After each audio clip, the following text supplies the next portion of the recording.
மாடுங்களை வச்சு கூட்டம் நடத்தினவர்லாம் வந்து எங்களை தற்கொலைன்னும் போது உண்மையாலே இது வந்து ஒரு சிரிப்பை தான் உருவாக்கு. ஆடு மாடு மேய்க்கிறது அவ்வளவு அவசியம் தாங்கடா. அப்ப நெய் ஊத்தி வக்கனைய வலிச்சு நக்குற, எதுக்கு நக்குற? தயிரை கட்டி கட்டியா வெட்டி போட்டு பிசைஞ்சு நல்லா திங்க தெரியுது.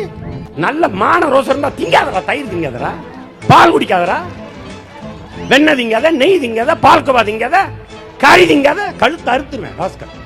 கறி திங்காதடா. அங்க போய் நல்ல எலும்பு இல்லாம தனி கறியா 2 கிலோ.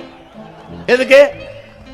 மாமா வந்திருக்காரு, சம்பந்த வீட்டுக்கார வந்து பொண்ணு கொடுக்குற வந்திருக்காங்க, கொண்டுருவேன். தனி கறி எங்க வருது? எங்க வானத்துல இருந்து ஒரு செப்ப கறி தொப்புன்னு உங்க வீட்டு வாசல் வந்துருமா, வெட்டி சாப்பிடுங்கன்னு. ஏய், எங்க ஆத்தாள் அப்பனும் என் அண்ணனும் தம்பியும் மேய்க்கணும்டே, ஆடு மேய்க்கணும். அதுக்கு தண்ணி வச்சு தவிடு வச்சு வெயில்ல மழையில நனைஞ்சு பக்கனையா ஒரு நாக்குக்கு திங்கிரியில விருந்து தொலைச்சு பேசக்கூடாது. நான் வந்து காட்டான் தவறான வழி இழுத்துட்டு போறேன். கறி திங்காதான் பேசுறேன், பால் குடிக்காதான் பேசுறேன், காய்கறி திங்காதான் பேசுறேன். வேளாண்மை அரசு தொழில்தான். ஆடு மாடு வளர்ப்பது அரசாங்க பணிதான். நாட்டுக்கோழி வளர்த்தல், பட்டுப்பூச்சி வளர்த்தல், மீன் வளர்த்தல், நெசவு செய்தல், பானை செய்தல், தச்சு வேலை செய்தல் எல்லாமே அரசாங்க பணிதான்.